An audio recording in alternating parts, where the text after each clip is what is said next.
নন্দীগ্রামে তাহলে হয়তো তৃণমূল ছাড়বে, সেই জন্য হয়তো শুভেন্দু অধিকারী জিন্দাবাদ বলছে। শুভেন্দু দা তো বিজেপির নেতা। কিংবা এটাও হতে পারে যে যেহেতু তৃণমূলে শুভেন্দু দা অনেকটা সময় ছিলেন এবং বেশিরভাগ ওখানকার যারা নন্দীগ্রামের নেতা তারা ওনারই হাতে তৈরি, তো পুরনো অভ্যেস বসে তো হয়তো রিফ্লেক্স অ্যাকশনে বলে দিয়েছেন, সেটাও হতে পারে। এখন কোনটা ঠিক সেটা দেখতে হবে। দেখুন, এরকম বিজেপির উত্তরপ্রদেশের নেতা সঙ্গীত সোম, তাকে ধমকি দেওয়া হয়েছে। উত্তরপ্রদেশ পুলিশ ঠিক খুঁজে বের করবে কারা ধমকি দিয়েছে, যারা দিয়েছে তাদের ঠিক জায়গায় পৌঁছে দেওয়ার ব্যবস্থা বিজেপির সরকার, বিজেপির পুলিশ করবে, চিন্তা নেই আপনাদের। হুমায়ুন কবির আজকে ব্রিগেডে গিয়েছিল মাঠ পরিদর্শন করতে, সেখানে তাকে গো ব্যাক স্লোগান দেওয়া হয়। দেখুন, তৃণমূল কংগ্রেসেরই বিধায়ক হচ্ছে এখনো পর্যন্ত, তিনি তো ইস্তফা দিয়েছেন বলে আমার জানা নেই, দিয়েছেন কিনা জানা নেই, তিনি হচ্ছেন হুমায়ুন কবির। এগুলো সব দিদির গট আপ গেম। এবার দিদি আর তার ভাই কি করবে, কে কাকে গো ব্যাক বলবে আর কে কাকে ওয়েলকাম করবে আর কে কাকে ব্যাক দেখাবে আমাদের জানা নেই। এরা আমাদের জন্য থার্ড পার্টি সিঙ্গুলার নাম্বার, এরা যা ইচ্ছে করুক। দেব থেকে শামীম সবাইকে তলব করা হচ্ছে কমিশনের পক্ষ থেকে। এটা কি এই যে অভিযোগ সেটাকে মুছে ফেলার জন্য চেষ্টা করছে কমিশন? দেখুন, তলব করা হয় তাদেরকে যাদের ডকুমেন্টেশনে বা কিছুতে কম থাকে বা খামতি থাকে।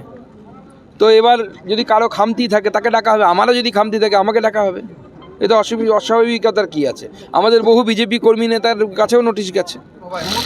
মালদহে নাম বাদ দেওয়া হচ্ছে, এআই এর মাধ্যমে ব্যবহার করা হচ্ছে, হোয়াটসঅ্যাপের মাধ্যমে নির্বাচন কমিশন চলছে, বিষয়টি নিয়ে সুপ্রিম কোর্টে যাওয়ার একটা হুঁশিয়ার দিয়েছিল। দেখুন, এর আগেও সুপ্রিম কোর্টে গেছিল, সুপ্রিম কোর্ট দু গালে থাপ্পড় মেরে নন্দলাল করে তাড়িয়ে দিয়েছে।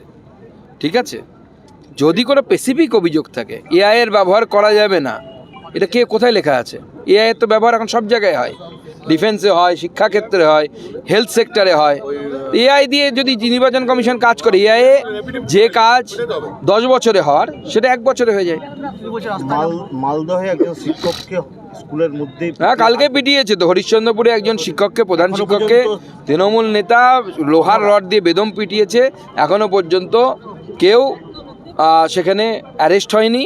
এটা অত্যন্ত লজ্জার বিষয়। আর বিশেষত ভোটার বিষয় নিয়ে, ভোটার সংশোধন নিয়ে, অর্থাৎ ভোটার লিস্ট পরিশ্রুত করা নিয়ে ইলেকশন কমিশন যে কাজ করছে তার বিরুদ্ধে মমতা বন্দ্যোপাধ্যায় কালকে যে চিঠি লিখেছে, সেই চিঠিতে মমতা বন্দ্যোপাধ্যায়ের মূল অভিযোগ যেভাবে বিহারে ফ্যামিলি ট্রিকে মানা হয়েছিল এখানে মানা হচ্ছে না কেন, তার মূল কারণ হচ্ছে, আমরা যেটা বুঝেছি, যে ফ্যামিলি ট্রি তো পঞ্চায়েতদেরকে তৃণমূল কংগ্রেস টেন্ডার দিয়ে দিয়েছে, যে বাংলাদেশি যত মুসলিম অনুপ্রবেশকারী আছে তারা গেলে পরে তাদেরকে ফ্যামিলি ট্রি বানিয়ে দিয়ে দেওয়া হবে। স্বাভাবিকভাবে মমতা বন্দ্যোপাধ্যায়ের পঞ্চায়েতের উপর কেউ বিশ্বাস করবে না, বিশ্বাস রাখবে না, সেই ফ্যামিলি ট্রির উপর কেউ বিশ্বাস রাখবে না। যদি সততার সাথে করতো তাহলে বিশ্বাস করতো। লাভার ভিডিও ভারতী চিক বড়াইককে, ওর পরিবারকে এসআরে নোটিশ ধরা হয়েছে, অভিযোগ যে উনি নাকি ভুটানের বাসিন্দা। দেখুন, যদি তথ্য প্রমাণ সেটা প্রমাণ হয়, হতেই পারে। তো ভারতীয় নাগরিক হয়েছেন কিনা সেটা দেখতে হবে। 1 তারিখে শুভেন্দু জিন্দাবাদ তৃণমূলের নেতার মুখ থেকে বেরিয়েছে নন্দীগ্রামে। তাহলে হয়তো তৃণমূল ছাড়বে, সেই জন্য হয়তো শুভেন্দু অধিকারী জিন্দাবাদ বলছে। শুভেন্দু দা তো বিজেপির নেতা। কিংবা এটাও হতে পারে যে যেহেতু তৃণমূলে শুভেন্দু দা অনেকটা সময় ছিলেন এবং বেশিরভাগ ওখানকার যারা নন্দীগ্রামের নেতা তারা ওনারই হাতে তৈরি, তো পুরনো অভ্যেস বসে তো হয়তো রিফ্লেক্স অ্যাকশনে বলে দিয়েছেন, সেটাও হতে পারে। এখন কোনটা ঠিক সেটা দেখতে হবে।